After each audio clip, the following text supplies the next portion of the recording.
Hello and welcome to episode 38. That's 3 and 8 of Birdcore. Welcome to Birdcore. Oh, sorry, I'm so nervous. One more time. Welcome to Birdcore. Stupid idiot! Stupid! I mean, like, old people piss their bed all the time. I piss my bed all the time. You're pissing right now. My flesh prison needs more inmates. Have you been hitting the cream? This isn't violent. You're being sold for $14. Now I might be accidentally baptized next week. Oh, dude, it's the Ozempic commercial. Beep-a-dee-bop-bop-beep-boop-bee. Beep-a-dee-bop-bop-beep-bo. Did you get the cowboy butter? I will inflict you on the sentence. I will inflict on you this... Sorry, I can't read. That stinger never gets old. You know those voices, right? Of course I do. You know yeah. some of those voices, yeah. I haven't heard the stinger though. I'm a huge fan. But you haven't heard the stinger? So you haven't been more than 5 seconds into any episode of the podcast?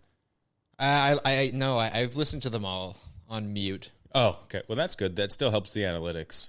That's what I'm doing. I'm a good friend. Appreciate that. Thank you. For those of you listening to the podcast, you will recognize my voice, and Sham laughed a second ago, but there is another masculine voice with a bit of a deeper baritone. That is that the right term? I don't know. That's on the show, and that's because we do have a guest today. It's a beautiful day here, by the way. It's, what is it, February 28th, last day of the month, unless it's one of those years where it's not the last day of the month. I don't know. I know someone born on February 29th. I think she's 5 right now, yeah, but she's 26. So anyway, the guest today, I wrote a little introduction, okay? Today's guest is my first creative partner from Toronto when I moved here, a one-of-a-kind creator and comedian. He's jack of all trades, master of fun, whether it's acting, writing, editing, directing, videographing, whatever it is, photographying, or having a dog named Django. He can do it all. He's got a six-pack under this vest and shirt that you may not know of, but I've seen it. And recently rearranged the layout of his room. I'm just assuming that because you always kind of rearrange the layout. I've taken a nap on his bed. I've taken a nap in his couch. I think I have 2 of his t-shirts here today. The mastermind behind the meteoric rise of Scotty Bond's Instagram page, which I'm really excited to dive into, actually. Welcome to the show, Rory Moldofsky. Woo! Thank you so much, Sam. Excited to be here. What a treat. And yes, what a beautiful day outside. We have a magnificent view of the CN Tower.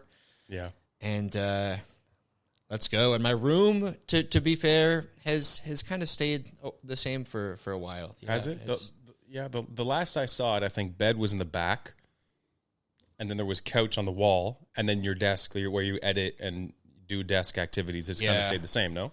I've been debating getting rid of the bed altogether, to be honest. Yeah, just work all the time, or just what? Work all the time. I've been listening to a lot of Walton Goggins. Walton Goggins or David Goggins? Is it David Goggins? Oh, no. What the Walton Goggins. Let's restart. Welcome to episode 38. Yes, okay, let's get back on track here.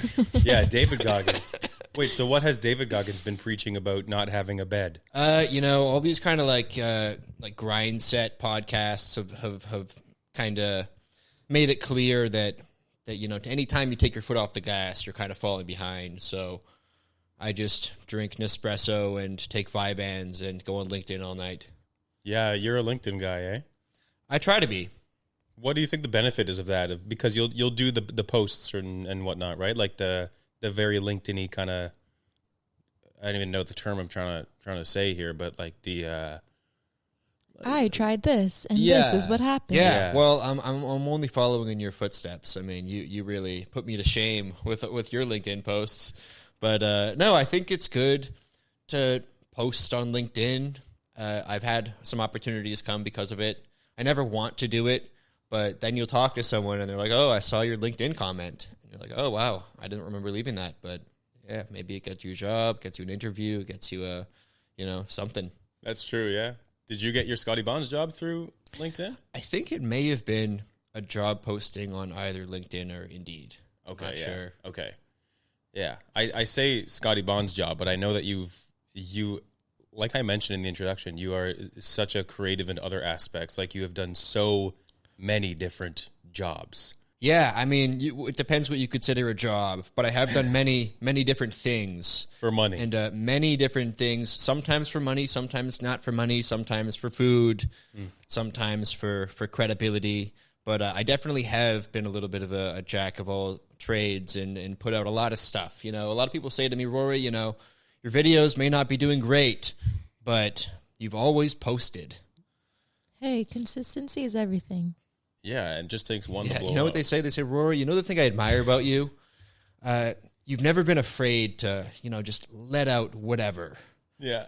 That's the biggest compliment I get. Rory, yeah. you're very confident with Yeah, what you're you very post. fearless. Yeah. Yeah. I'll put up an Instagram story like, Rory, you really don't have any social anxiety. Mm-hmm.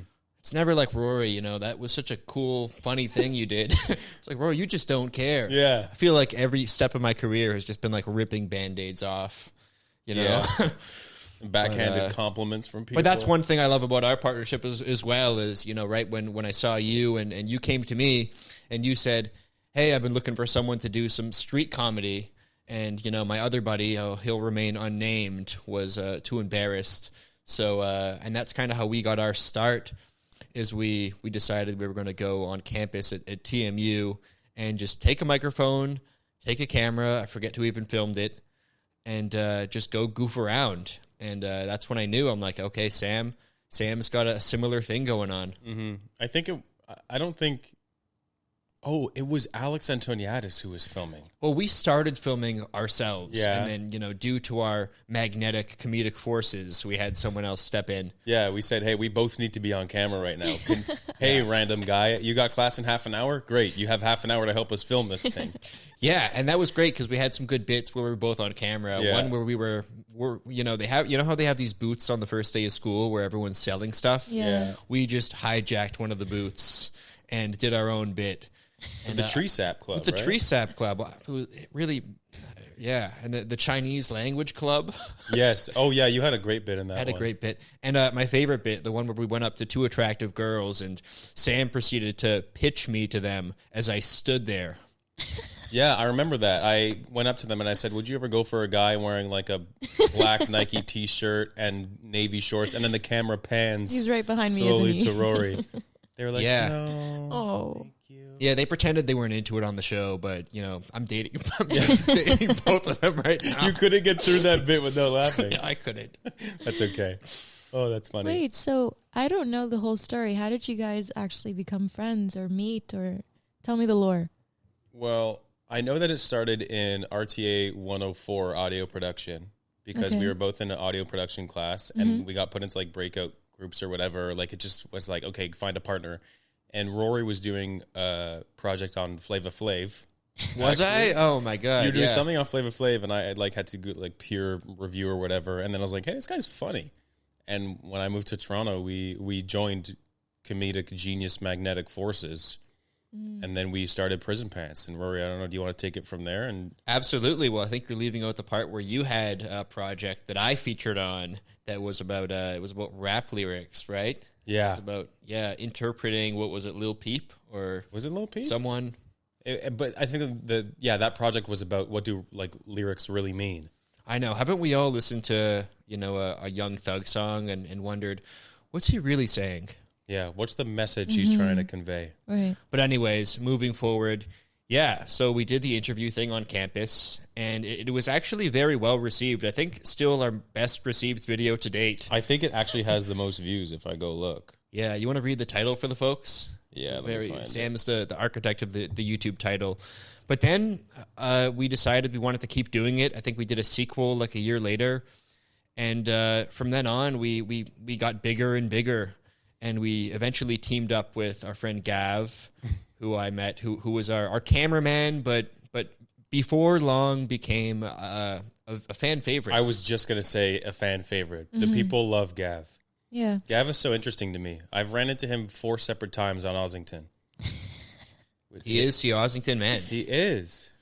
But anyways, for people who aren't familiar with our work on Prison Pants, Yep. and don't ask about the name, we just came up with it one day. But there was a story behind that.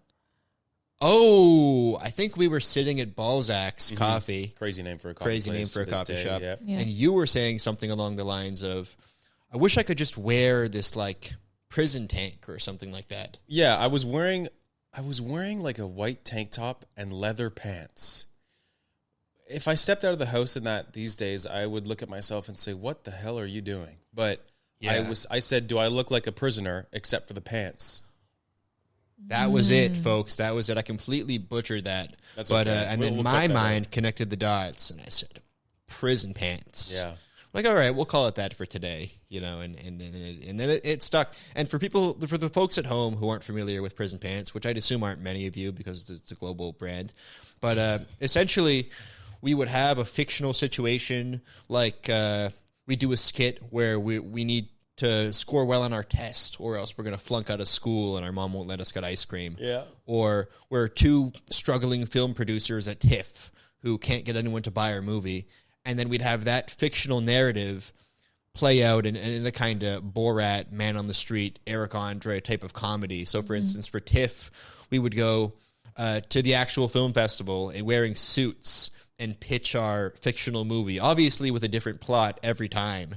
Yeah. With different stories, Different name. telling people. We also held auditions for the movie that was playing that night. I actually do have a clip of the audition of one of the auditions here. This is when we met Moose Bendigo, who we didn't realize was like an influencer. But we met Moose and we had him read through one of the lines. So I'll play it here. Hopefully it plays. For the love of God, please help me out. Dale, we have a lot of competition, so we're going to need some... Yeah, we have a few good Dales. Please don't leave me, Sarah. I have so much to give. What about the children? What will the children say? One more time, a little bit more serious. Like your kids are packing their bags right now. Oh, you know what I mean? Because of you. They're like walking out the door? Yeah, so you got to get your kids back. Please don't leave me, Sarah. I have so much more to give. And our kids. What about the kids? What will they think? It's a good deal.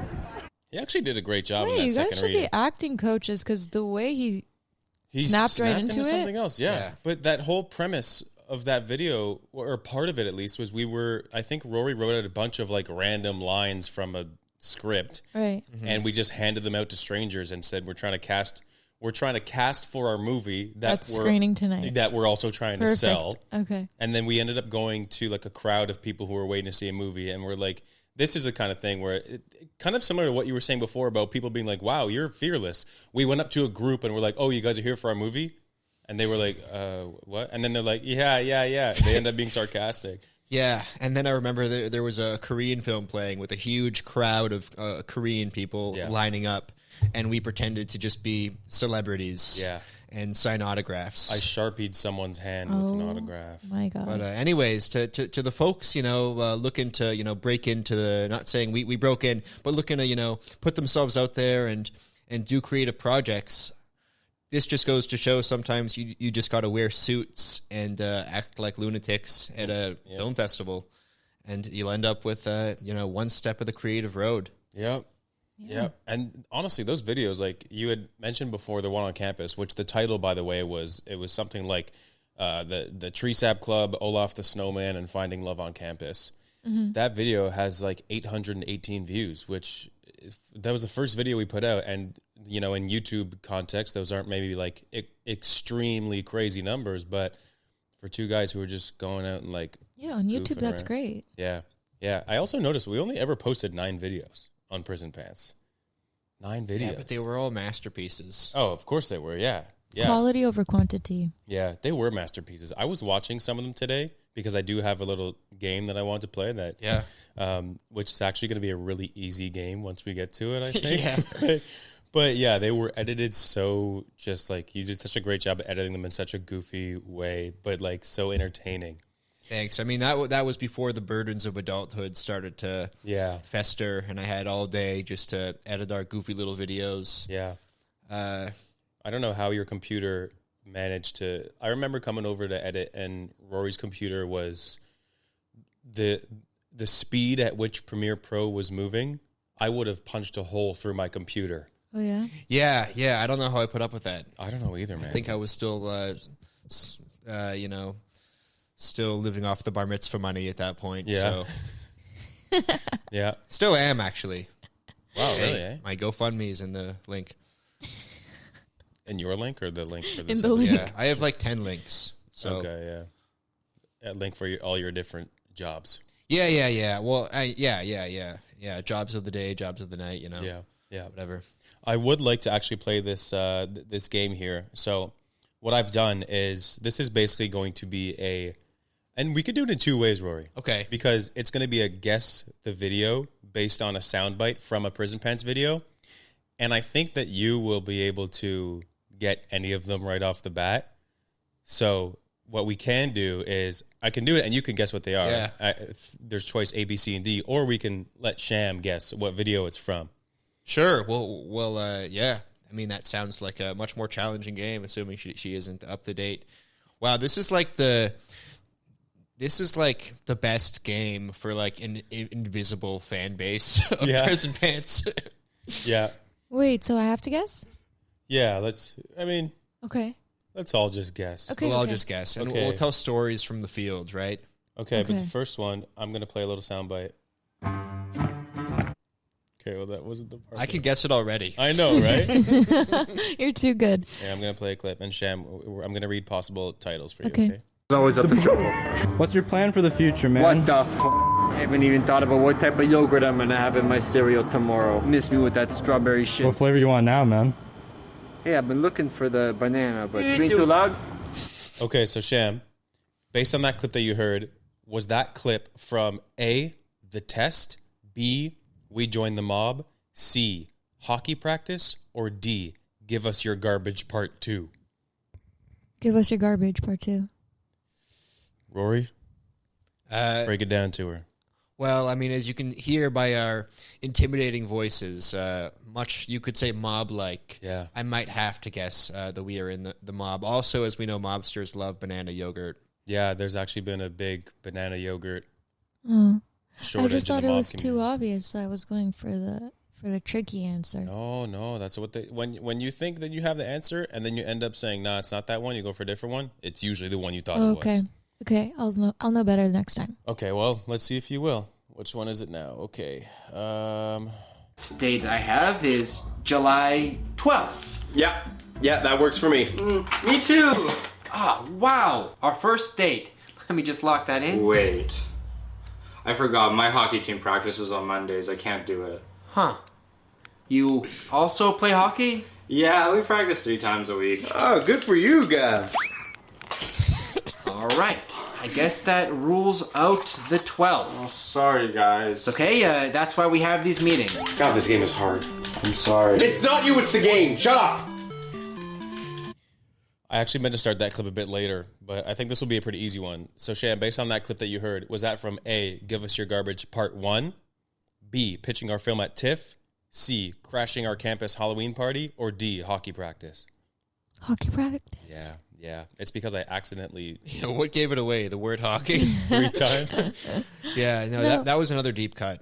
No, I see this video in my head. I've seen this one before. I remember sending you that one. Yeah. Yeah. Yeah, Yeah, fun you're fact. playing a video game. Yeah, this video was kind of a metaphor for how Prison Pants was going. Yeah. That was towards, I think, the last few episodes or videos that we posted is we couldn't find it. You couldn't coordinate? No, we Couldn't coordinate. coordinate. Oh. Manifested in this wonderful video. Yeah. You're too booked and busy. At that point, Gav, his hair grew out to its regular color. That's how you know that Oh, because he used to be he used blonde? to be blonde. Yeah. When I True. first met Gav, he was True. blonde. That's actually really funny. Okay, so I got that one. Honestly, the whole history of Prison Parents could be measured by Gav's By his hair. hair? Color. Yeah. It probably could. Yeah. We Because should do like a diagram. yeah. Just have like a huge Gab's face and have like the dates, the iconic Prison Pants dates across his head. Is he blonde again, or he's back to his He natural? might have a buzz cut. Mm. I Okay. don't know. I haven't seen him. No, eh? No. I ran into him on the Via Rail train, Super random. which is an odd place to run into someone. But we're doing good. I think we're 1 for 2. Yeah. Yeah. Batting Yeah. 1 for 2. Okay. Here's the third. Well, this one I already know. I can guess it. Okay, actually, yeah, you could guess it. It's played for 1 second. I just need the music. I mean, as an editor, you True. really, you don't forget a music choice. Mhm. That's true. Mhm. Okay, here. someone's got to save the planet. So it's going to be us. If you have any garbage, we'll take it. It's okay. How about that speaker? It's not on. We'll take that. I'm still using it, so it's okay. This is actually recycling. Oh, sorry. So, Oh, hello. sorry. So sorry to interrupt. We're doing like an eco initiative. You know. Okay, well, I give that one away too, but I What kind park? of What park was that? we went to Trinity Bellwoods for that. Oh, nice. Yeah, so as you can guess, that was That's garbage collection. yeah, part one. The production value on these things is really, really admirable, I would say. All the sound effects and the Wow, music, everything, like, just wow. yeah, that was, I think, the hardest one that I for me, that was the hardest one for us to do because that one was, there was so much vulnerability that needed to like be Exposure had. therapy. That was so exposure. We were literally going up to people and taking, like, we took a half-empty pizza box, so half-full pizza box. We're like, we'll throw this out for you. We, like, going up to people and asking, is your speaker, is that garbage? We could take it. It was a lot, like... But there's no priming, right? You're filming. We're just rolling. No Wow. priming. Wow. Yeah. And as someone who's worked a little bit longer now in the whole like media space and you'd see like the way people do these types of things, and there is a lot of priming. Like the producers go up and they say, hey, I'm going to come up to you and I'm going to say this, and you'll run it like 3 times. Back then we were not doing that. We were like, all right, let's run and gun. Yeah. Whatever we get. Yeah. It And, was very Borat. Yeah. I very respect much. it. Thank you. And we did have we had one case of someone saying, get that camera off of me. Don't Oh, post yeah? that online. Yeah. Okay. That happened to us once. Yeah, I mean, you never know. Yeah. There's also a lot of people who are super anti-digital footprint, so you got Yeah, that's true. Not us. True. It's pretty much all out there. Yeah. Yeah. How do you come over the potential, like the fear of, well, what if this backfires when you're posting content? That's a very good question. And it really depends because like backfire, it's such a broad term. Yeah. And really anytime you put yourself out there, you see these people say all the time, like the one big thing you got to get past to post content is cringe. Like it's going to be cringe. They're like, it's going to be cringe. And the fact is, even if it's great content and it blows up, half your followers are going to see it and be like just swipe and think it's cringe. Yeah. So that's one thing to remember. Also, the fact that social media is so mindless. People aren't really internalizing really much of what they see on their phone. I feel like it's much of a mindless process, and you got to throw it at the wall. That's kind of always been the mentality. Like you got to just do it. Yeah. No, you're right. I don't think anyone's taking time out of the day to sit down and analyze every single thing they consume because they're consuming like hundreds and hundreds of videos worth in like an hour on TikTok, you know? Yeah. So I had a video go viral last week where I'm in my underwear entirely. Wait, Wow. which one? I saw your viral Peru video. What's your viral? I did a video with a great influencer, Faith, with the jokes. Yeah, I saw that. Yeah, it was about the McDonald's OVO cup. Yeah. And basically the premise is like she's trying to sell me an OVO cup on the black market, and she ends up staining me for all my clothes. So I said to her, as we filmed the video, I'm like, wow, like hundreds of thousands of people might see me in my little red underwear. And she's like, yeah. and they did. Did that affect my posting it at all? Not one bit. That's good though. But I feel like you also have quite toned quads, so there's a bit of an upside to being in your underwear online because, well, the con is everyone see me in my underwear. The pro is they're saying, wow, he's actually quite muscular. I didn't know that. I suppose so.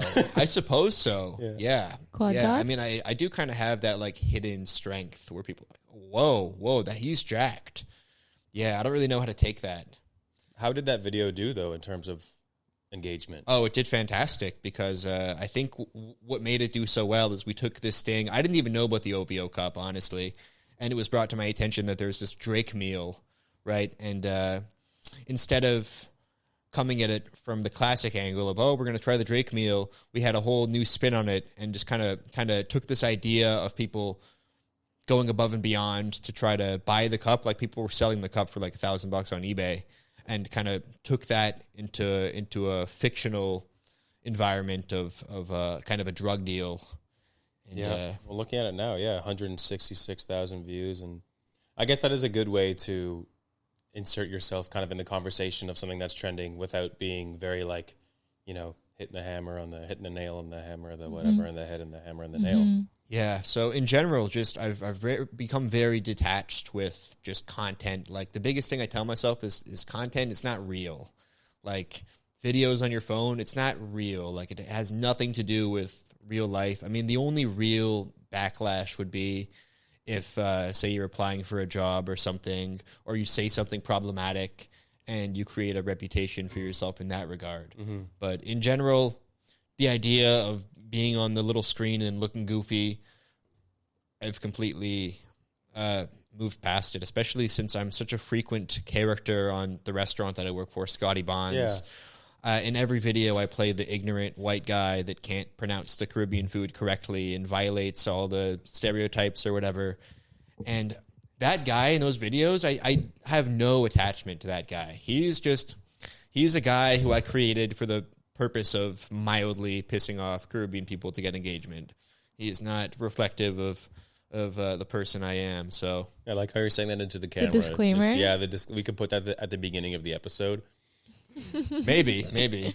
How have you enjoyed doing stuff for Scotty Bonds? It looks like fun because you're basically, correct me if I'm wrong, you are the one writing it and editing and shooting it and everything, right? Yeah, I'm a one-man show, pretty much. And I do have to say, it's really fun. Like, I love, as creatives, often we find ourselves, lacking motivation to put stuff out and write stuff and produce stuff and, put content out there. And when you have a bunch of the owners of a restaurant threatening to fire you if you don't do it enough times, then that really motivates you to get out there. I would say, yeah. Yeah.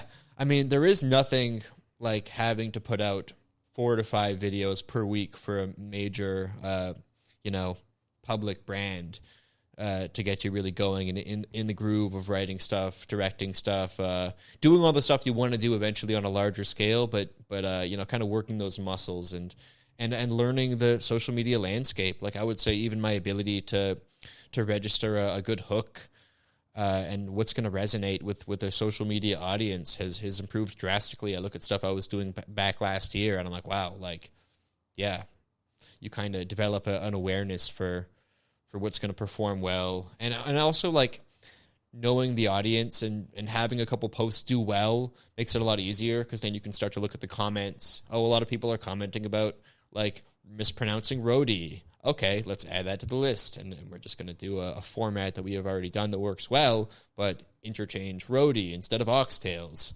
instead of curry goat or goat curry. Like it really is just a game of Sudoku with different Caribbean mild offenses. Yeah. Yeah. And you mentioned earlier, it's a lot of like kind of throwing stuff at the wall. Have you found a proper formula that works that, I mean, I guess this mispronunciation thing has been something that works for you guys, right? Yeah, well, we have a few formulas. And just to preface, when I started, we were not getting views at all. And I was given very little direction at all into what to do. It was, hey, grow our following. That's it. And for almost 6 months, I was really just stressed out the entire time trying to come up with ideas to promote the food. I didn't know anything about Caribbean culture, anything about the, what they find funny. So I would just make these videos, and like to me, like 70 likes was like good. Yeah, I was like, wow, it hit 100 likes. Oh my god, that's amazing. And there were times where I was genuinely gonna hang it up. And anyone who follows me on LinkedIn has seen me, post about stuff like that. And then I'm not gonna get too into the weeds here, but eventually we had one video go viral, our infamous "We Nah Have Dat" video. Credit to. There's like these two guys, the guys Royale who did Entertainment. Royale Entertainment, who did the original We Now Have That video. Credit to them. But we had a video of our, opinionated Caribbean chef teaching all the employees, which are predominantly Filipino, how to say We Now Have That as like their first day on the job training. And that's funny. Yeah. Repeat after me. We nah have that. We nah have that. And he's like, no. I need you to say it like you mean it. Say it with anger.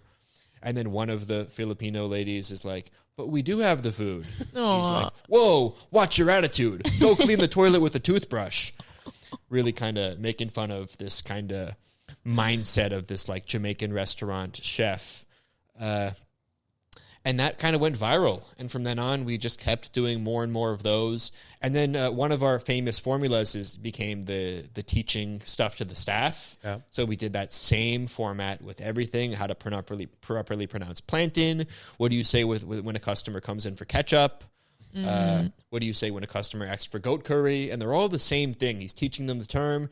And then this adorable older Filipino lady is like, hey, but we should be nice to the customer. And then he gives her a different punishment each time. Oh my Like, gosh. that's one formula. Another formula is white guy comes in and mispronounces something or asks for something that's inappropriate. And that's you. That's usually me. Almost 100% me.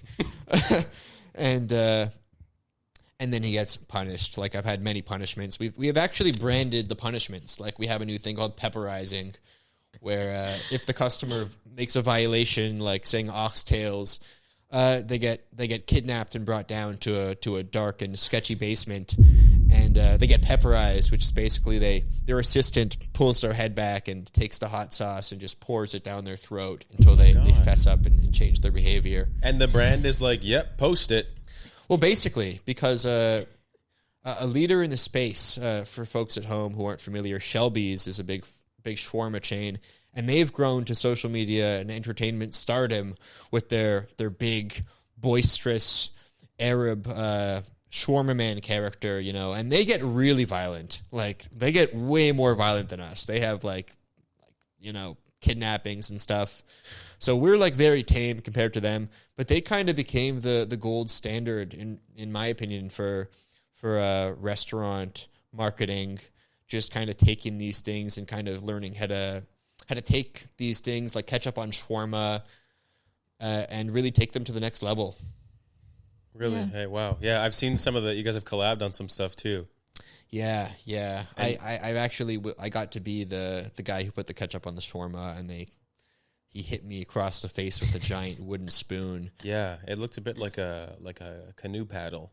Yeah, it was very exciting, yeah. Well, I'm glad you think that's exciting. That makes the work so much more worth it if you like being hit with a giant wooden spoon. You need a canoe paddle given how thick the oxtail is these days, man. So it's oxtail, not oxtails. It's oxtail. Okay. Got it. I'm going to go in with Oxtail. They actually have a way of oxtails. pronouncing it that I haven't quite perfected just yet. But there's no S at the end is what I understand. Yeah. It's not appropriate to say the S, apparently. What if you ordered two? It's still oxtail. Wow. Can I get 2 oxtail? Yeah. Really? Okay. I have to try this out. So it really is an interesting thing where I just insert myself. It's not because it's a weird thing because I do have aspirations of being like a comedian, actor, whatever. But when I'm in the Scotty Bonds, that's like barely any of it. It's purely a thing of we just don't have enough actors. Yeah. So, okay. So I it's am not like, oh, we need a white guy. Yeah. I am just going to be that guy. Yeah. And it very much complicates things as well because I have to get someone else to film it. I have to go. I'm such a backseat director where I'm like, oh, can I see that take? Can I see that take? Mm-hmm. So, and it's also a weird thing where I feel like most of the people who watch the videos, if they found out that I was the guy making them, it would be maybe like offensive. Yeah. And what, how come? Because they are like, we are making fun of, I guess, the aggressiveness and rudeness of, stereotypical Jamaican restaurants. Oh, I see what you mean. Okay. Yeah. Okay. I see. Yeah, well, you'll just have to remain anonymous on the back end of stuff and just be the white guy in the videos. Yeah. Yeah. You better hope they don't see this episode and they connect the dots. Basically, like I would like to joke like through another lens, it could be seen as like someone who maybe like a Caribbean person pissed me off a lot one day, and like my elaborate ruse was to hijack a Caribbean restaurant social media page and perpetuate stereotypes. Whoa, that's a Dr. Doofenshmirtz level plan. But no, that's not real. I just want to gain experience in the field and pursue my dreams. That's awesome.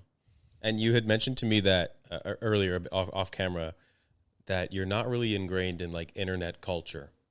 Oh, yes, I'm not. No. Do you think that, so I guess that doesn't matter when you're making content for whether it's yourself or for Scotty Bonds or whoever, you don't feel the need to know what's going on and what's trending? I guess aside from the McDonald's OVO one. Well, here's the thing. I think it definitely does. And, like, I know you've done a lot of work in the space, and you're very on top of trends. Me, I'm addicted to my phone, but I'm just not I'm not attuned to the viral trending TikTok sounds and whatever. I hadn't even heard of the OVO Cup. And that's a big issue, I guess, if for someone who's trying to post on social media for a living. And I'm kind of just outing myself to all my potential employers right now that I don't go on TikTok. But here's the other thing, is the reason why I don't have to be as in tune with the trends is because we've kind of created our own running jokes, and a lot of our videos aren't trend-based, and they speak to, you know, a wider cultural understanding and, you know, themes that people can understand that have been perpetuated for decades, right?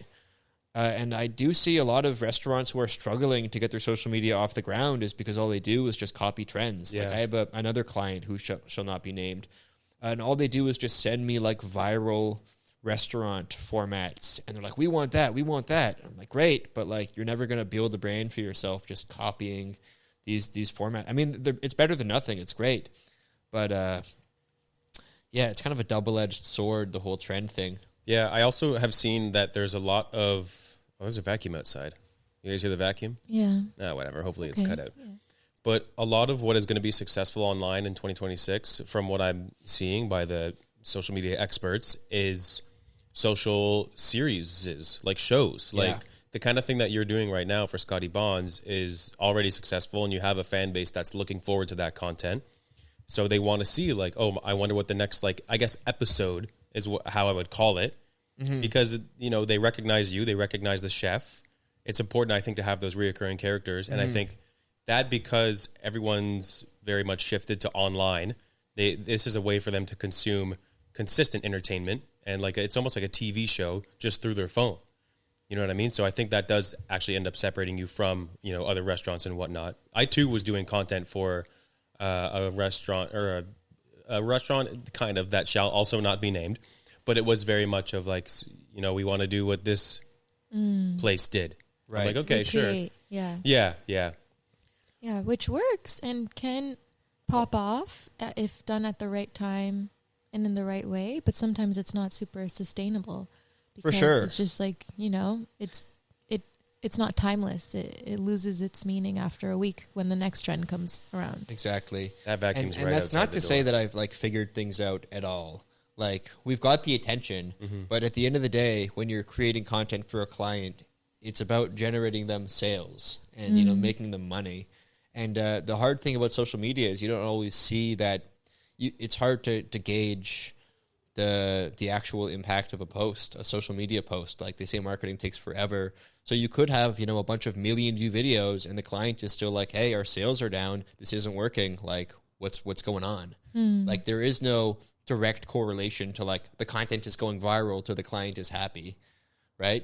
Because at the end of the day, like you are costing the client money. So Have you had anyone come in, or has your boss mentioned anyone coming in from seeing videos online? Like, oh, absolutely. do we know Yeah. if We hear there's- like the employees say, people come in and say, we not have that all the time. That's And great. I funny. love to hear that. Yeah. That's my favorite thing. People say they've seen the content. That's amazing. It's really crazy I haven't been recognized more because I am in every single video. I But mean, you have been recognized? I really haven't. Not I even just once? don't hang out in the stores that much, but yeah. Yeah, fair. What about when you're shooting content there? When I'm shooting, I don't even know. I'm just so locked in when I'm shooting because like we batch shoot our videos. We shoot like Yeah. 10 on one day. Yeah, wow. So yeah, it's pretty insane. Do you get real customers to be in the videos sometimes? Sometimes we try not to because it's all a speed thing. Honestly, like it's all an efficiency thing. It's all a speed thing.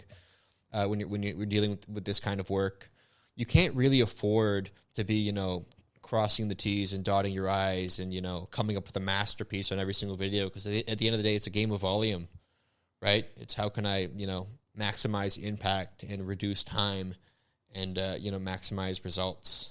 It's not like a short film. Like I kind of really, I miss that feeling of working on a short film and really dialing it in and, you know, making a piece of art, right?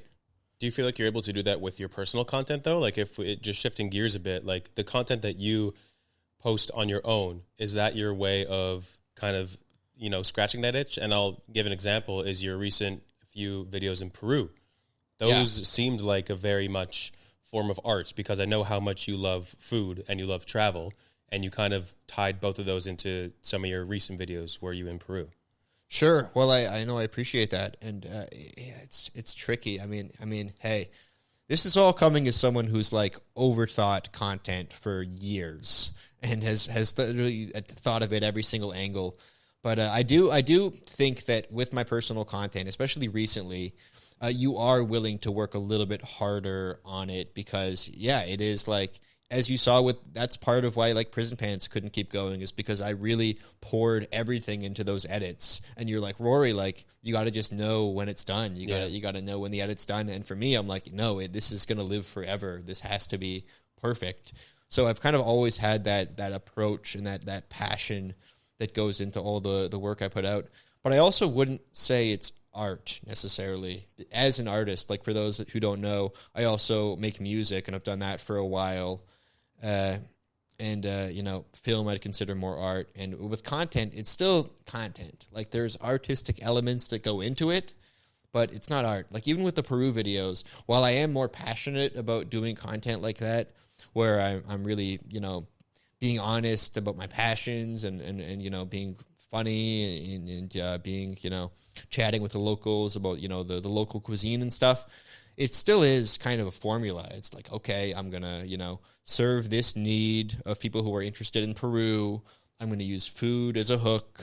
I'm going to use this as a hook. I'm going to have like a little bit mildly rage bait hook. Yeah. Like you are thinking of it through a very content brain rather than like this is really an expression of the soul brain, Yeah. I actually had a friend who sent me a screenshot. She's Peruvian, and she's actually in Peru, I think, right now with her mom. But her mom found your video just like through scrolling and sent it to the family group chat. And she sent me a screenshot and was like, "Isn't this your boy?" Wow. Yeah. And you've done a few different travel videos. Like you did some in Thailand as well, where you bought a suit in Thailand. Yeah, they finessed me. That's what they do in Thailand. You got to be careful. Yeah, I've always done it. I did a bunch of Thailand videos. Yeah, you I think were in Thailand for like a month, and you just were shooting and shooting and shooting. I didn't edit any of them there, though. I just got a bunch of footage and then came home and was like, I'm going to make 15 videos at the same time. And I literally did that. I wrote all the scripts, and then I put together all the timelines, did all the voiceovers, and I had all 15 done before I posted one of them just to see what it was like. And I like to think people were like, wow, like, how does she keep doing these? But yeah, I just put them. I don't know if people really thought that, but it really did help because it did help me land jobs. Like whenever I'd have interviews, they'd be like, "Oh yeah, I love your Thailand videos." So it just goes to show. And in general, like all the work that I did for free was what helped me get jobs. Because for a while, like it's hard to get paid gigs that you can use for your portfolio. So just going out and doing stuff is the only way. I know it sounds so annoying for like young people trying to, get into the creative industries. Yeah. Oh, just go do it. But no, you really do have to like create that credibility for yourself firsthand, and just go out and do stuff. Yeah, and I mean that is kind of how you build your portfolio too, right? Absolutely. This microphone keeps falling, by the way. Sorry.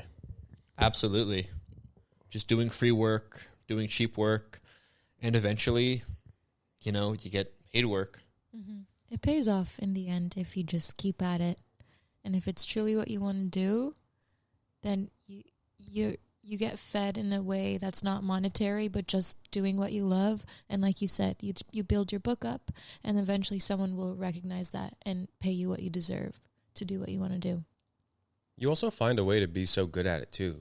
Because you realize what works, you realize how to do it, and you realize that you can do it differently than other people. Yeah. And then that kind of, it's how you separate from like all the clutter, especially with online content, because there's so much out there that if you can really find your niche and like kind of wiggle your way around and whatnot. But would you say that you have like a niche, Rory, because you do so many different things? And I know that you have big dreams of acting and like being a comedian and stuff like that.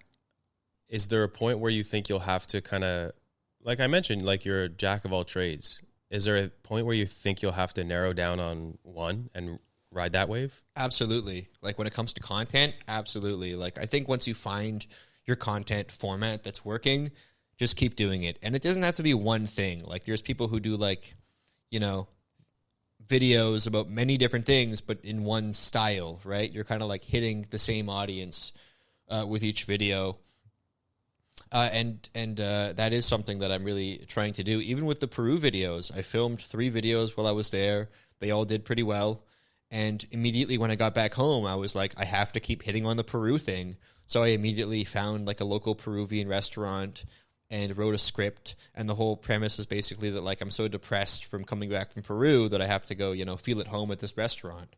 So I was still thinking through that lens of like, okay, how do I keep hitting on this Peru thing? Because that's probably going to do better and reach more of an audience that I at least know is already engaged than try to like reroute the interest to somewhere else. Yeah. But then again, you don't want to just pigeonhole yourself in the whole Peru thing forever. So it is an interesting thing. Yeah. Did you go to Peru alone? I had a buddy who went with me. Yeah. Okay. Oh, is that the one who's filming everything? Yeah. That's the hardest thing when making content too, is finding someone to film. You'd be amazed at how many like videos I've had or like been a part of where like the person holding the camera is like an Uber driver. No way. Or like the first person we find who can film it. We've had like Scotty Bond's employees have to like do maneuvers. I'm like, you're going to take the camera, you're going to like pull it back like this.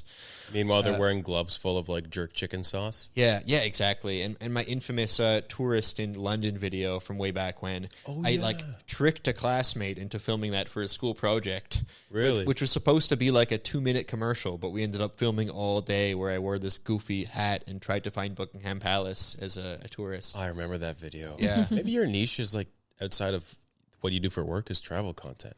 Yeah, I think that is part of the thing.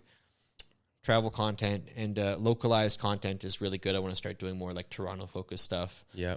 But it's really a style you have to find. And the biggest thing for me is like, how do I take, I guess, my desirable qualities and package them into a 9:16 format. Yeah. And I know you got to include your mom and include your dog in some content. Yeah, my dog's not doing too great lately, you know? Django? He's doing all right, but he's just getting old? Getting a little bit. We got to give him like medicine for his joints. Really? Yeah, because comes up. Oh, sorry. He comes up the stairs. For those who don't know at home, I do have a mildly obese dog who we rescued. Doesn't know his own name. Doesn't respond when we calls him. And I really had a very love-hate relationship with my dog over the years. And it was funny, when we first got him, my mom was so excited and she would try to train him every day. And it's been really spectacular to watch her enthusiasm deteriorate year by year to where she's more down on him than I am, right? Really? Yeah, she's like, she always finds these ways to speak about our dog in a positive light, but like not really. And she's like, oh, Django, he knows how to relax. Yeah. Right? He's such a low energy dog. Yeah. Yeah. He's so well behaved. I mean, wouldn't you hate to have a dog that barks all the time? Yeah. Yeah. You are the whole day sleeping. But yeah, that is kind of the mindset though this year, is to start to take some of that energy that you pour into client work and treat your own content the same way as you're doing here with this podcast. Like, because at the end of the day, like, it's easy with this comedy stuff to just shoot a video off the cuff and release it, and oh wow, that I can do 5 of these. But at the end of the day, if you work harder on a video, the results may show, right? And if you hit 100K views, 200K views, whatever, it feels very worth it. You're like, well, I wish I worked harder on this video. And what about shifting gears a bit here? Second time I've used that as a segue, by the way. That's okay. What about stand-up? Stand-up is also one of those things that, like, I've been writing stand-up in my notes since, like, first year university. Like, 6 years. I don't even keep track of years anymore. I'm freaking an old fart now. 2018. But it's always been one of those things where I'm like, yeah, like, I have to do it. And I've done, like, a good handful of open mics in my time. I did a bunch in the fall. And, it's one of those things that you're in or you're out.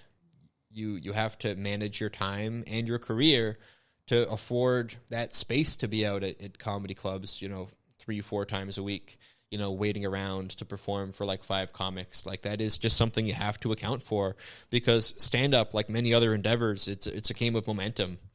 So I'm hoping in the coming weeks I can start to get that going. Yeah, I'll come to open mics with you. Oh, hell yeah, dude. Yeah, you did a stand-up class, man. Yeah, I did.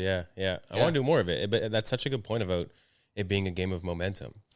It is a game of momentum. It will seem like anything, lifting weights, doing content, right? They say consistency is the biggest thing that separates creators. Like, you could have no talent and film a video of you recording on, just talking to TikTok every single day, and you could end up going viral. Yeah. So that's stand-up. The thing I love about stand-up is, like, you really get a high that it's kind of hard to get through content or video. Like, you have a post go viral, you're just staring at a screen, you scroll, you watch the comments come in, and you're like, wow, that's kind of cool. Yeah. But with stand-up, it really is that thrill of being on stage and getting that live reaction, and it really can't be replicated. That's why people get addicted to it. Yeah.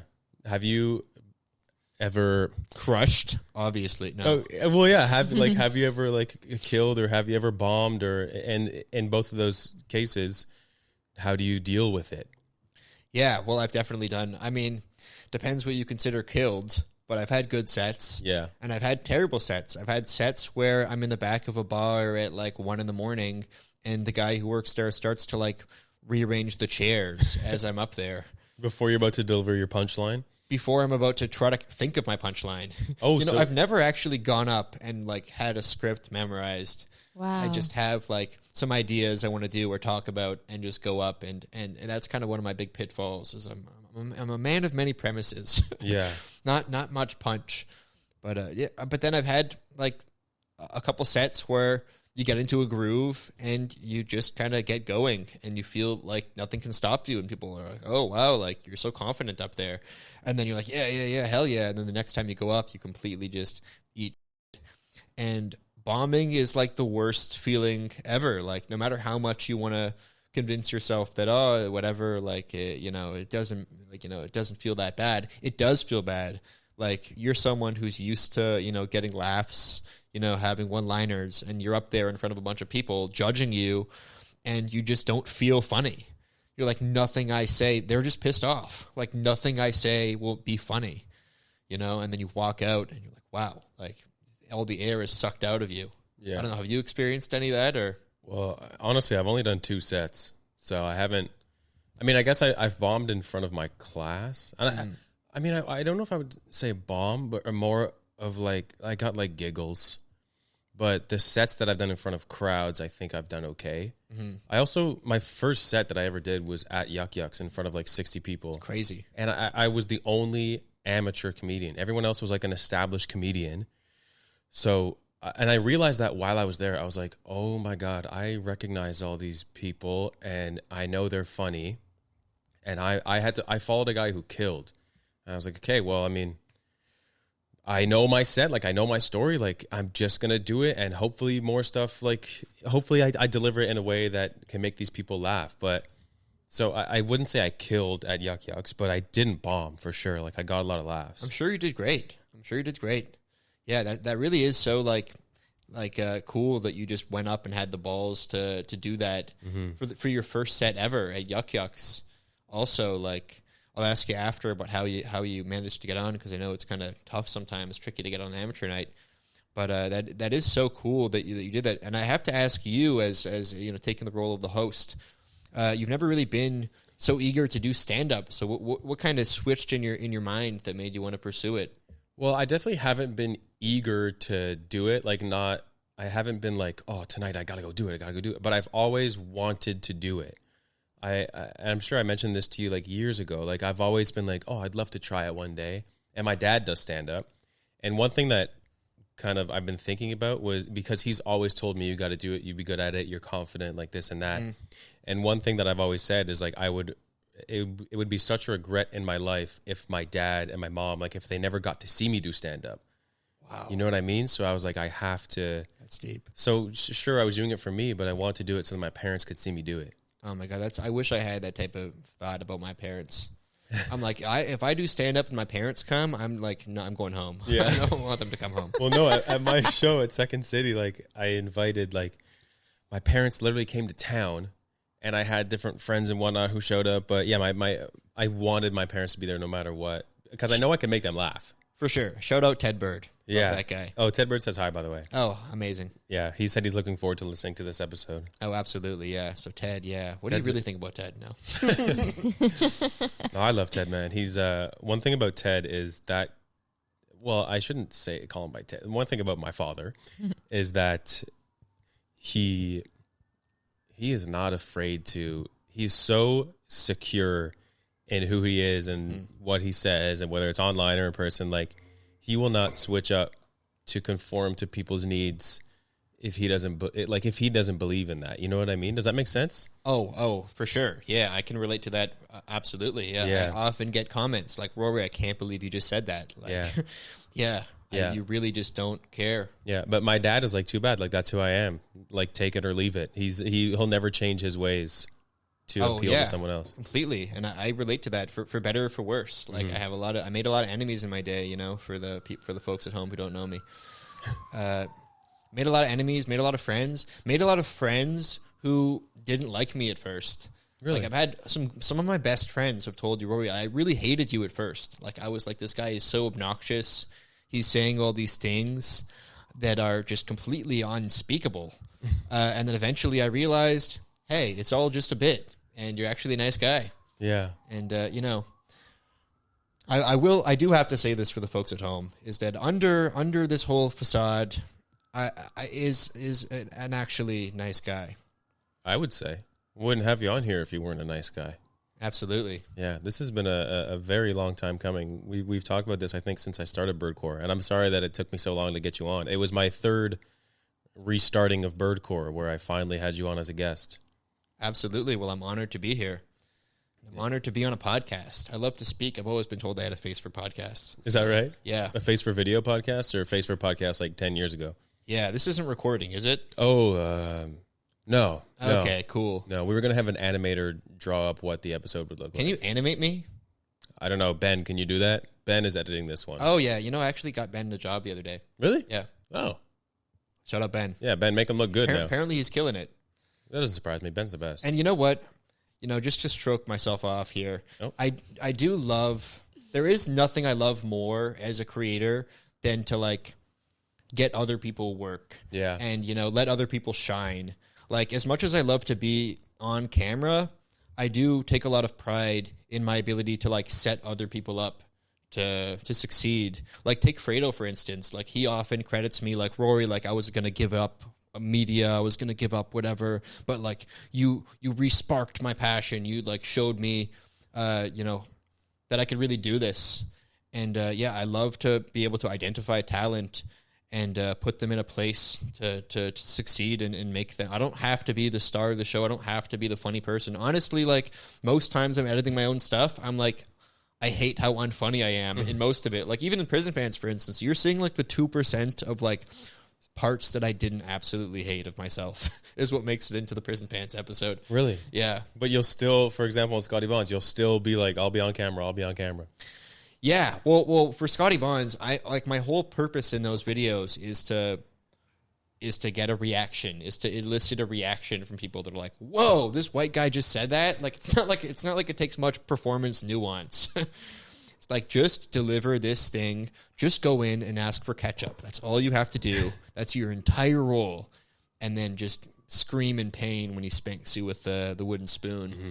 So it's a very simple role, folks, but I do love to work with people, and that is one of the reasons why I do love being in this industry is collab. And Scotty Bonds too is, like, for instance, if we want to collaborate with, like, a big content creator or, like, chef, they're much more likely to collaborate with Scotty Bonds than, like, Rory. Yeah. You know, so it does kind of allow you to network and you know, gain experience working with different people. Because I will say, I was going to say this before, is, like, a big thing in stand-up and in media is imposter syndrome. Oh, absolutely. As you were saying with stand-up, is you'd see all these comics go on, and you're like, wow, I feel like I don't belong here. Same thing with me, like, my first time having to direct a shoot with, like, an actor or, like, a big influencer with, like, 100,000 followers. And I'm like, who am I to, like, tell this person what to do? But then you have to remember that, like, it is your job to do that. Like, they don't know. You are the person doing it, and you have to put your foot down, and whenever you're there, you have to do it. Not to go on a tangent here, but I've done stand-up on shows before, and one time I said at the end of my set, I'm like, okay, yeah, great. And it went okay. I was like, yeah, and now time for a real comic. You know, and the comic came up to me after and was like, Rory, like, you can't say that. Like, you are a comic. Like, you are a comic. Like, there's no two ways about it. Like, you just are. Like, there is no, I'm trying to be a comic. You either just are a comic. If you're doing comedy, you can call yourself a comic.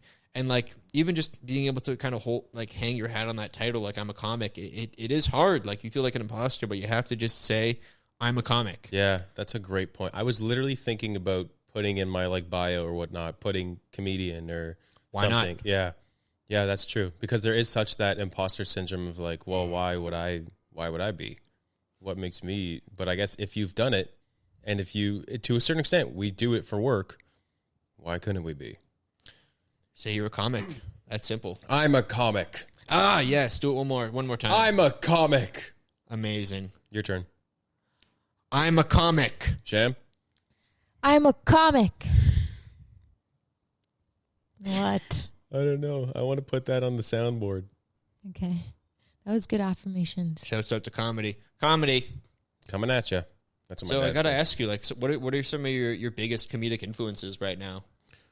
My biggest comedic influences right now. Like, people you see who are doing comedy and you're like, wow, that guy, he's funny. Jerry D is actually funny. Jerry D is a guy I looked at. He's funny. Mr. D. Mm-hmm. In terms of stand-up, I like him. I like Cat Williams. I can't replicate, everything Cat Williams does, but I think he's very funny. Mm-hmm. Someone whose podcast I listen to a lot is Chris D'Elia, but I don't watch a lot of his stand-up unless a clip comes across on my page. Right. Trevor Wallace. Mm-hmm. He's great, he's a good young comedian. He's funny. Man, I don't know. I don't watch enough stand-up, to be honest with you. We were watching someone last week, Sham. Who were we watching with my dad? What was his name? And of course I'm forgetting now. And He is, he did the Greta Thunberg one. yeah. Right. But it was a long time ago. I guess I don't watch a lot of stand-up either, but I consume a lot of podcasts and I consume a lot of Instagram reels. Mm-hmm. So I'm assuming, like, that's kind of where the influences lie. Like, when you work in the industry too, you're a consumer, but the whole time you're like, wow, like, that was the hook, that was this, that was that, right? You put it in a saved folder. I have this huge folder. Whenever I'm like, I need an idea, I'm like, oh, let's check out what this burger joint did, Yeah, that's true. Because you can kind of see that you can see that with the lens of, how that was put together. So that's a good, I guess, formula would be the word of putting together something for yourself. Whereas someone who's just scrolling might not pay much attention to the details necessarily. Pretty much. Yeah, and that kind of goes back to what we were saying earlier. About just like mindlessly kind of scrolling when we put so much effort, for example, into the Prison Pants videos, all the effort we put in with the sound effects and the graphics and all of that stuff, is that really being digested by people watching it? And do they see like, oh, that was there for a reason, or are they just watching to watch? Not at all. Yeah. And that's one thing with social media too, is like it's not about the art. I mean, it can be, like, there are some people doing really, really incredible things on social media, but at the end of the day, it's all about the idea, right? Like, it's about your ability to deliver an idea. Most of the time, it's an idea that people already find funny, right? Yep. Like, because if it's something people already find funny, then all you have to do is be like, hey, we also find this funny. Yeah. Right? So, I mean, oftentimes you look at the script and you know how well the video is going to do before you even film it. And all you're doing on the day of capture is just getting people to say the lines. Like, half the employees I have doing the lines, they're not actors. I'm like, just say these words in a way that can be understood to a common English speaker, and the video is going to do well. Yeah. Because, like, it's just suspending that. It doesn't matter that the actual delivery is believable. It's that, wow, they find this funny. They're making fun of this thing. And that's, one of the biggest things about social media is, taking these, it's relatability, controversy, and authenticity, I would say, are like the biggest three things. And like in social content or any social content. I mean, in any creativity, in any creative thing meant for consumption, but mainly social content. Like, is it relatable? Does it come off authentic? And they kind of go a little bit hand in hand. And then controversy. Rage bait. Not rage bait, but like just writing a hook in a way that feels like is engaging. It would like, give someone a reason to stick around. You're buying, even like, look at my Peru video, for example. I said something along the lines of like, stop going to Michelin star restaurants, go to the Peru market instead. Like that, I used ChatGPT to help me come up with that. Like, that's not just me just talking to the camera. I'm like, how can I introduce the topic of this video in a way that, you know, grabs attention?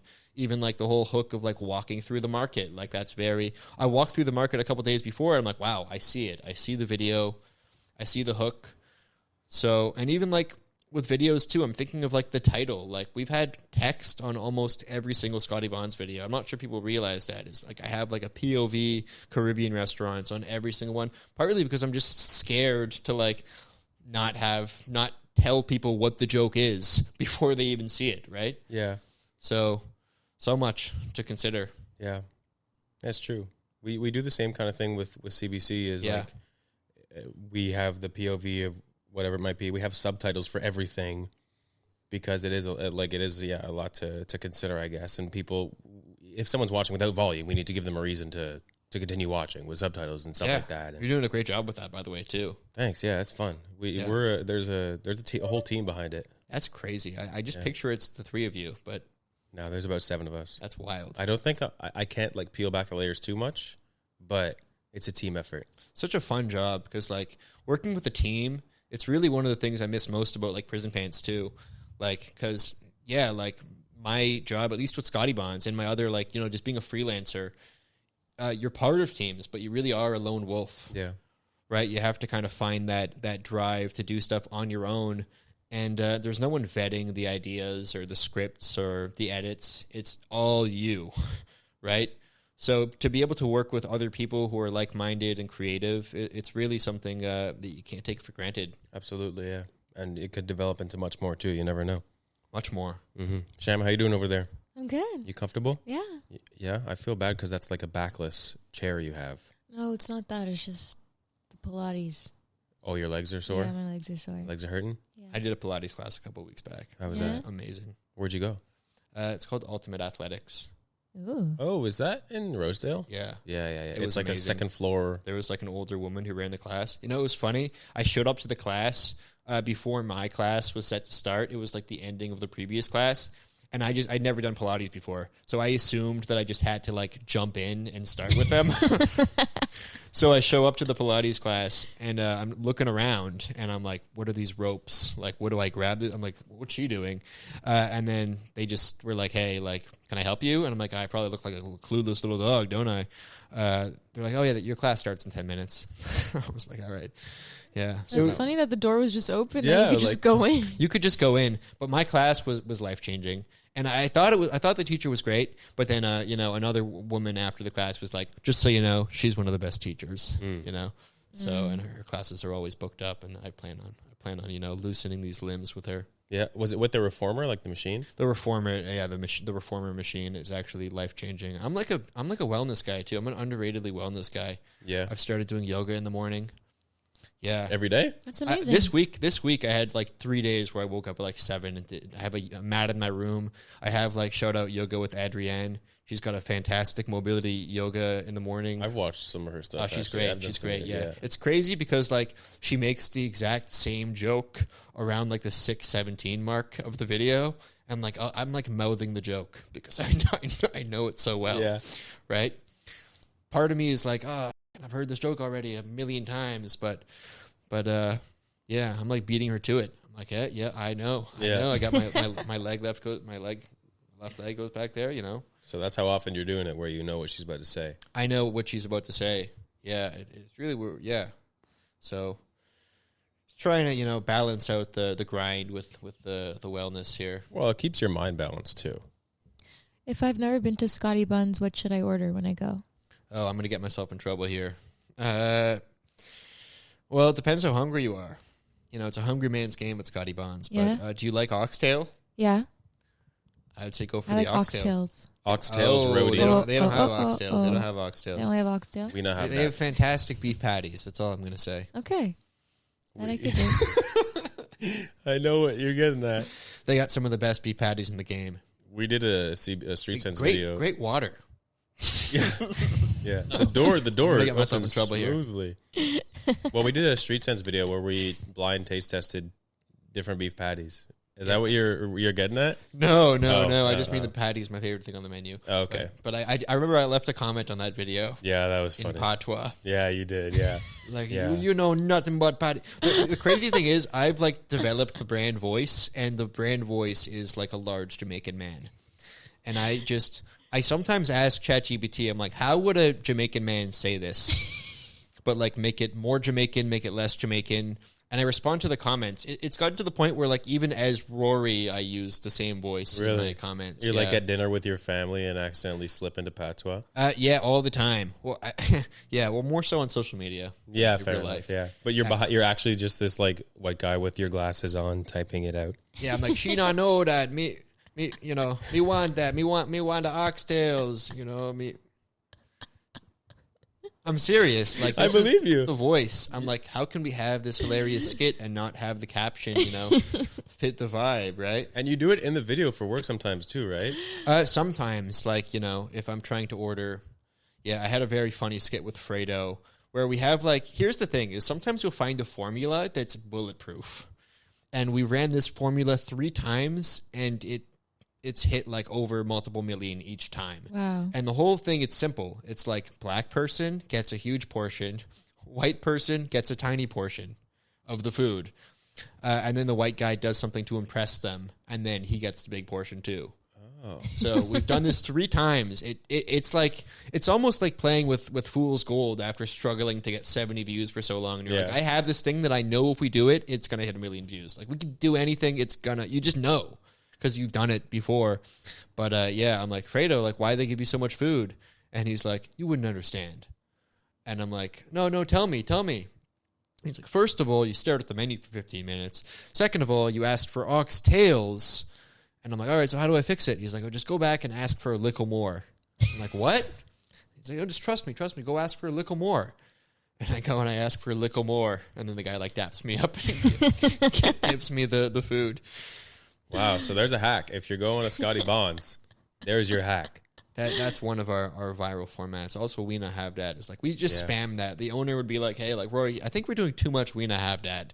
And I'm like, hey, like, if it ain't broke, don't fix it. Yeah, you know? You're like, you don't get that. You don't get that. Have you guys tried to partner with Scotty Barnes? We've actually have a storied history with Scotty Barnes. Oh, really? Well, Scotty Barnes famously works with Subway, right? Yeah. So we thought it would be funny to play it off like we're trying to partner with Scotty Barnes, but we can't. And but he should come to the right restaurant. So we had an April Fool's post last year. Actually, our first post that did very well was I created like a fake news broadcast announcing that we signed Scotty Barnes, and I took clips from a real Scotty Barnes interview, making it seem like he was like, yeah, I think it's just a better fit. You know what I mean? Yeah. Stuff from a post-game interview. And we did that a couple times, and then we got a letter from MLSE.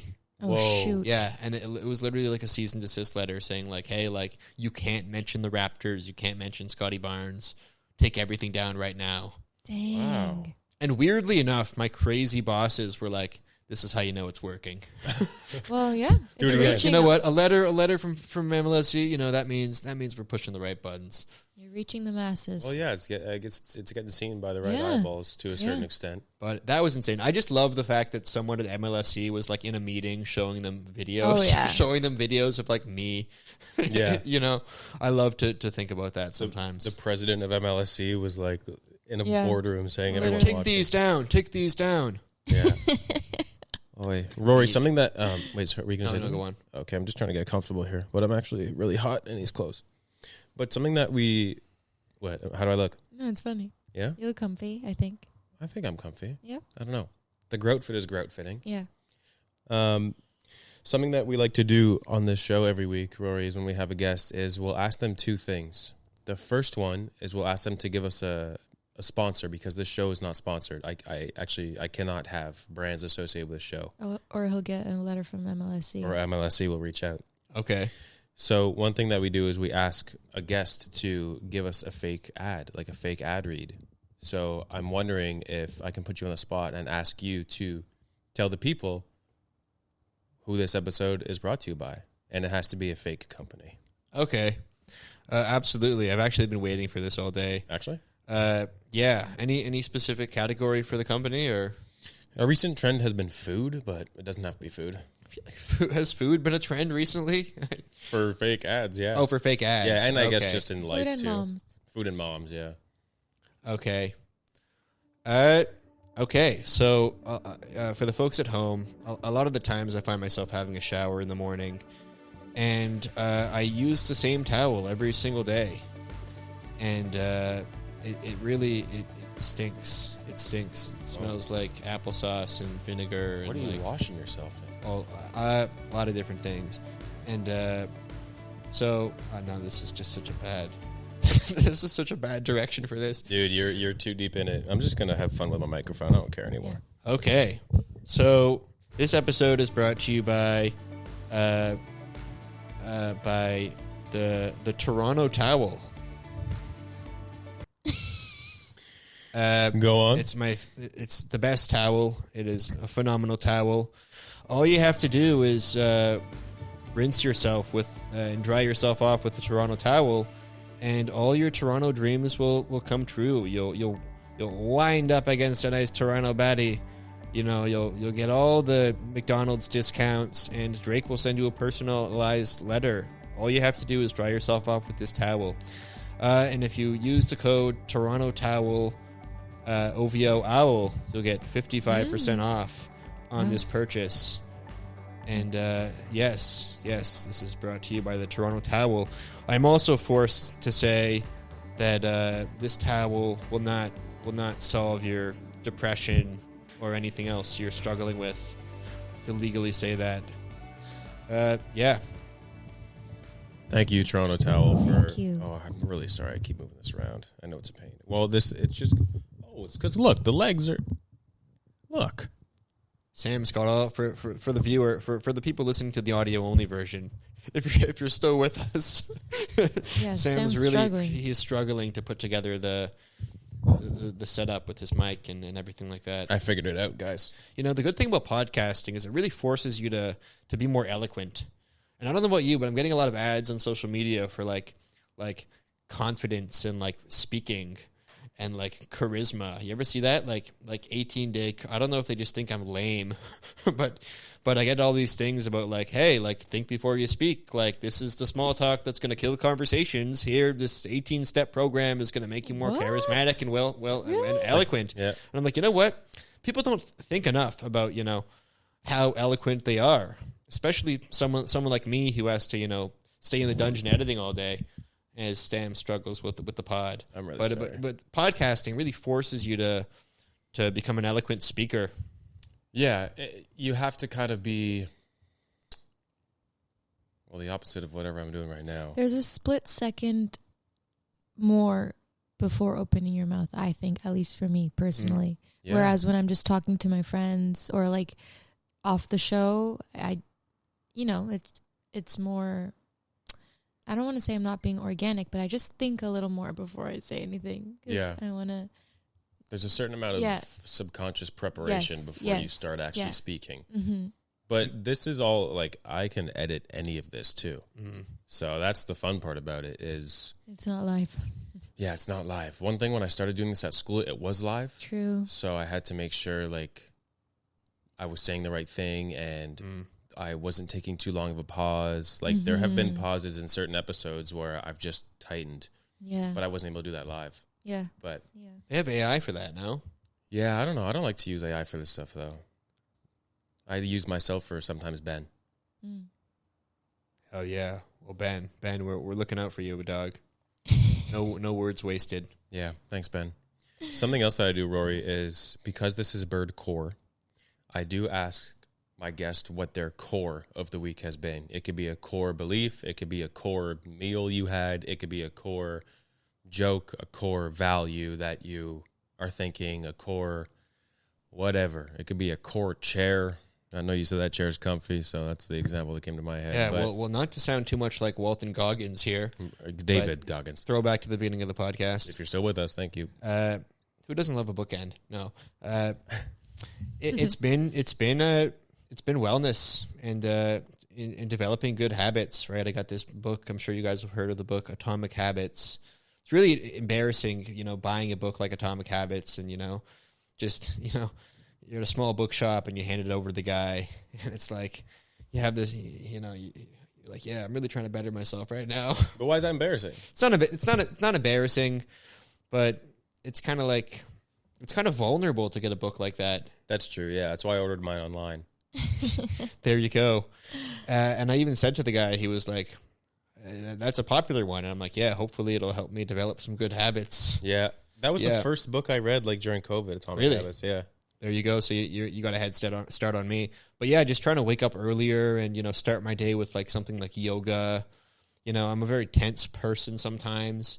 And you know, just getting out of that funk of, you know, waking up and going to grab your coffee and, you know, having a shower and then starting to work. And then you fucking wake up and you're like, oh man, I got a whole day of work ahead. So, you know, just a way to break, you know, reading during breakfast, you know, stuff like that. That's really good. I feel like the younger generation needs to hear that stuff. I know, like, to the folks at home, I seem like a guy who just kind of, like, lets loose and parties all the time and, you know, just doesn't care, you know. But I can only do what I do because of my habits. That's really insightful. Yeah, I hope that gets clipped. I could clip that for you. That's a good one. Yep. Yeah. But yeah, I know I seem like just a wild and crazy guy who just does whatever. You know, a really big thing too to remember when you're a guy who puts yourself out there, like as I'm sure you do for work, you put yourself out there on the internet every day, is really being able to completely detach that side of yourself from like your real kind of like core life journey and stuff like that, and be able to like prioritize other things too, because it's so easy to get caught into the loop of you know, working, releasing, checking the views, rinse, repeat, the whole grind set thing. So you really do have to, as someone who still lives at home and is single, like you really have to do find ways to prioritize other things as well. So as my mom always says, you got to have balance. Mm-hmm. I hope that none of that was cut off by the fire truck outside. Did you hear that? The fire truck came because what I was saying was so fire. But that's a really good point, because a lot of people can just associate themselves with whatever their job is. That's what they are. Mm-hmm. Yeah, and I'm not even like that proud of my work. And that's kind of like you could look at that any sort of way. Like, I don't even like compliments that much. I mean, I kind of do, but I kind of get uncomfortable. Like, whoa, bro, you're so hardworking, or like you're doing so great for this brand or whatever. And like, I'm never like really, you know, internalizing that as like, wow, this is like really making me feel fulfilled as a human being. I'm like, oh, great. Like my career is going well. But I think it goes so much deeper, like, you know, beyond that, your real kind of, your real path in life. So just being able to have that detachment between work and, you know, enjoyment, even coming down to like thinking about what part of the process do you enjoy the most. And for me, it's like the laughs you have on set. Like that's the one time, like laughter on set is like, you're not thinking about anything else, but like this joke is really funny. Like, I thought you were going to add more. See, that's the thing about me. That's eyes. the thing about me is like, I'm like doing bits all the time. People think I'm goofy, but then I'll just like lay some bars. Yeah. Whoa. And then damn, stare at you. I didn't see that coming. He's a mysterious guy. And maybe I am. What do you think, Sam? I'm curious. Like, what do you think the public perception is of like me and my work? Because I mostly just post work and travel sometimes. Public perception. I don't know. I've never done a Rory poll, but people know you as a content creator who works for Scotty Bonds and who also posts his own content, and they, I think, expect that there's going to be a travel aspect to a lot of your stuff, and a comedy and a sort of edginess as well. Because I know in like posts in the past, you do like to walk the line. Mm-hmm. I think people see you as you can kind of do a lot of different things.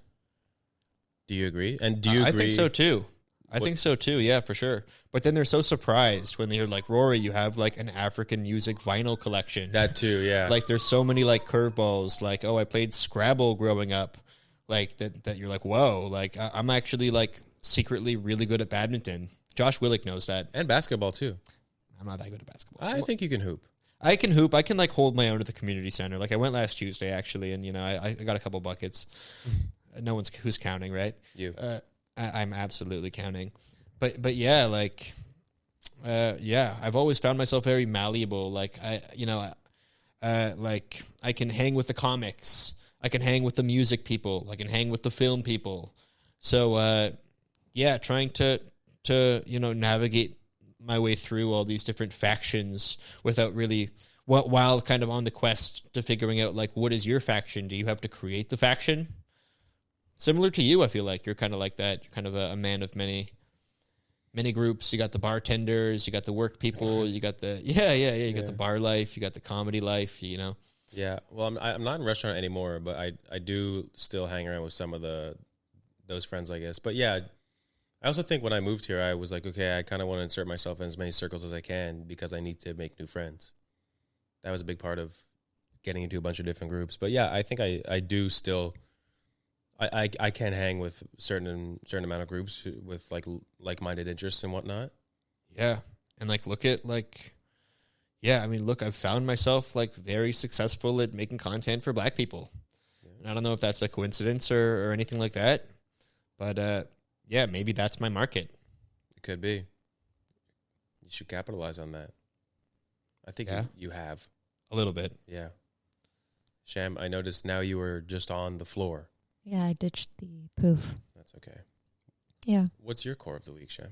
My core of the week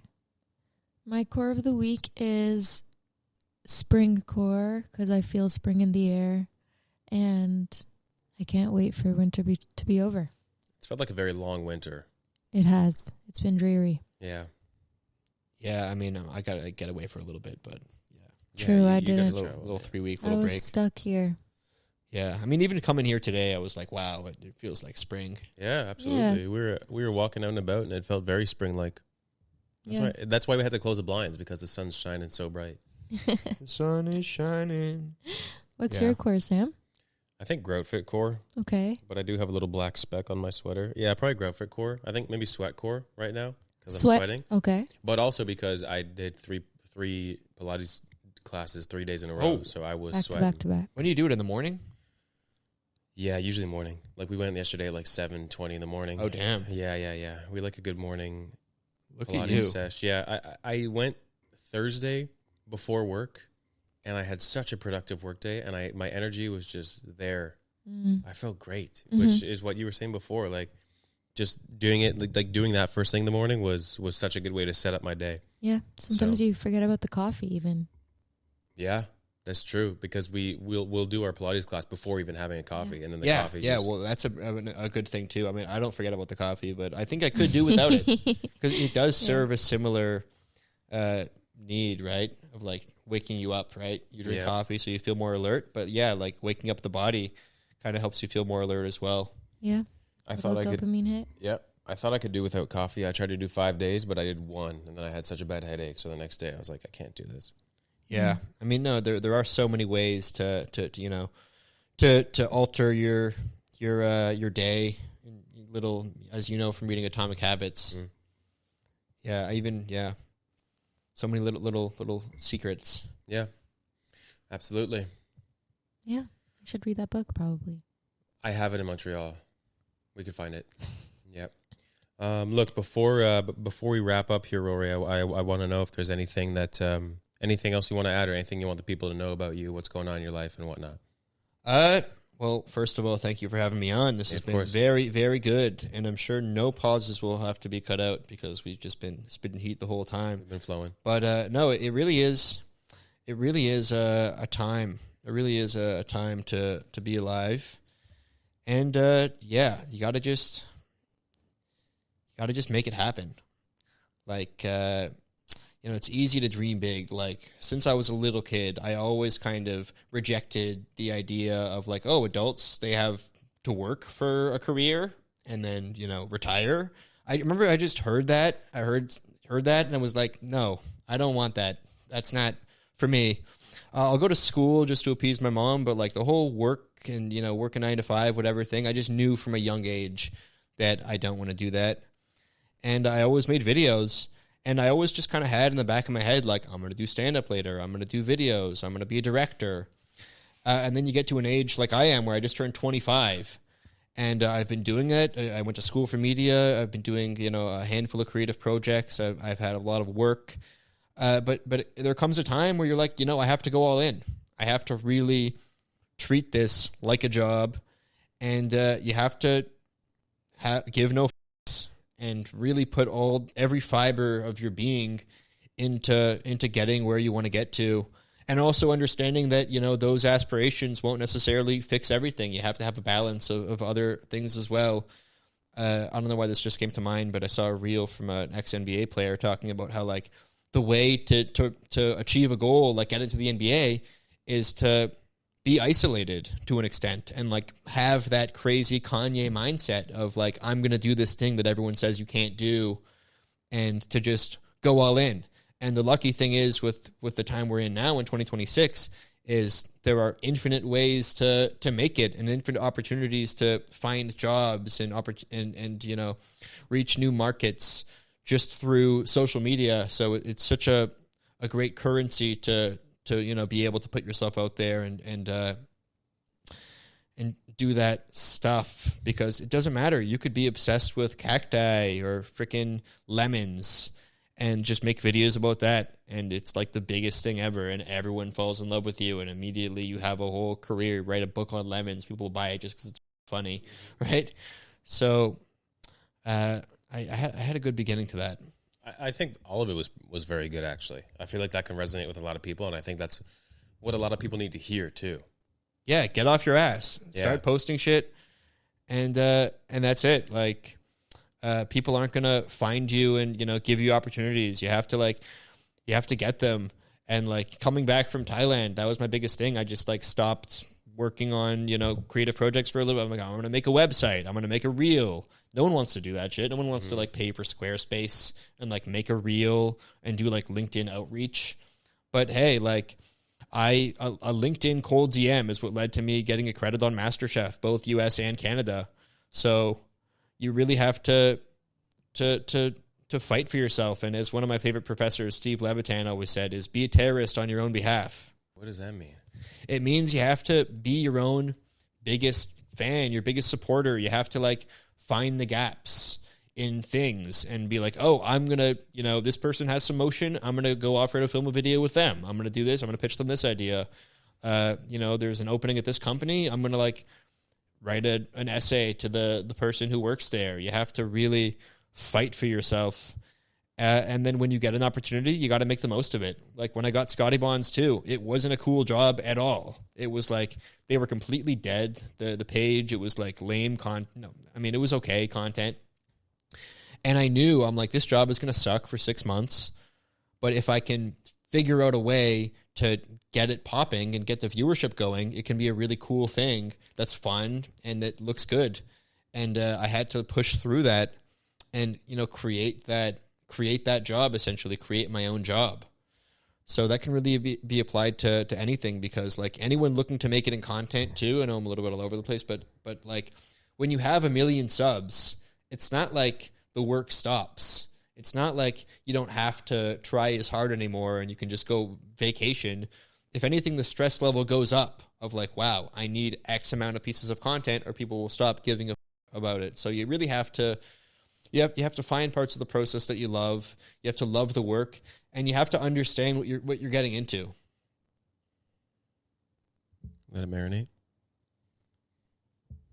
Very well said, Rory. Yeah. I don't even know if I have anything that can follow that up. I think that was pretty impactful. I feel like I'm being so unfunny on this podcast. That's okay though, but the point of this, while we do have jokes that come and go within it, the whole point of this also is to get to know you. Mm-hmm. I bring people on so that anyone listening can get to know this person that I'm trying to have a conversation with, and right? Wouldn't you say so? I agree. Yeah. I thought that was very inspiring and very insightful. Thank you. Yeah. You can't take compliments, right? No, I can. I actually can, because I do think about this stuff all day. Like, you don't realize people who make content, they literally think about content like all day, especially when you have to like have a high output. Mm-hmm. So even just to have a platform to be able to share some of those things, I really thank you, because or else my mom's going to have to hear them. Yeah, true. But no, she would love that. Moms feel like she likes to hear that stuff. I don't know. Maybe. I just touched the sweat in my stomach. It's under my chest. And for all those asking to bring my mom back for content, she'll be back. She's still around. She's still around. Taking care of She Django. hates being in the videos. Really? But here's the thing with my mom is she's so reluctant to be in any video. She's like, I'm not funny. Why don't you get someone who's funny to be in the video? Like, and then I post the video and she shares it with everyone on Facebook. Yeah. And everyone's like, she's like, oh, everyone thinks I'm so funny. Everyone loves me in the video. Aw, Yeah. I love moms. Yeah. Shout out moms. Yeah. Shout out moms. Shout out Eileen. It's Eileen, right? And Mitch. And Mitch, obviously. I had dinner with Mitch once by accident. Yeah. Yeah. I had dinner with Rory's dad once by accident at Stock TC when Rory was working. And I was sitting up at the bar. So funny. And then his dad came in with it was like a cowboy hat, I think he was wearing. And we had dinner together. That's beautiful. It was actually lovely. That's so funny. I remember just like seeing you guys and then like seeing you guys sitting together. Yeah. And then like I had like the dinner rush. I used to be a pizza maker at Stock TC. And then like 2 hours later, I go back and they're still sitting together. Yeah. I'm like, wow, what could they be talking about for this long? All sorts of stuff. Scripts, books, everything. Yeah, hopefully they'll get to chat it up and have dinner with Ted sometime. Hey, Ted. Yeah, wouldn't that be nice? Ted would love that, actually. Yeah, he's a funny Rory's guy. asking you out. Yeah, yeah. Sham, anything to add before we wrap up? Thank you for your time today. That was a great episode. I learned a lot, and I'm going to go post something now. I don't know what, but I'm just going to post something. Yeah. Hell yeah. Sham has been very good about consistently trying to post on TikTok. Really? Yeah. Good for you. Good Emphasis for on you. the trying. Thank And you. I'm also talking to someone who posts like every like 2 freaking weeks from my own page. Like I very much like don't I'm like saying this stuff so I can remember this stuff. Yeah. Because I don't, do it. This is but, your form of keeping yourself accountable. Yeah, but to the folks still listening, yeah, like we love you. And yeah, hit me up. Yeah. Hit up Sam. You can find Rory. Namaste. Namaste. You find Rory at Rory Moldo on Instagram. Rory Moldo on all platforms. Yep. Or Scotty Buns. Or Scotty Bonds, yeah. Scotty Find him Bonds. shooting one day at Scotty Bonds. Rory, thank you so much for being here. We love you. Love you too. You really do?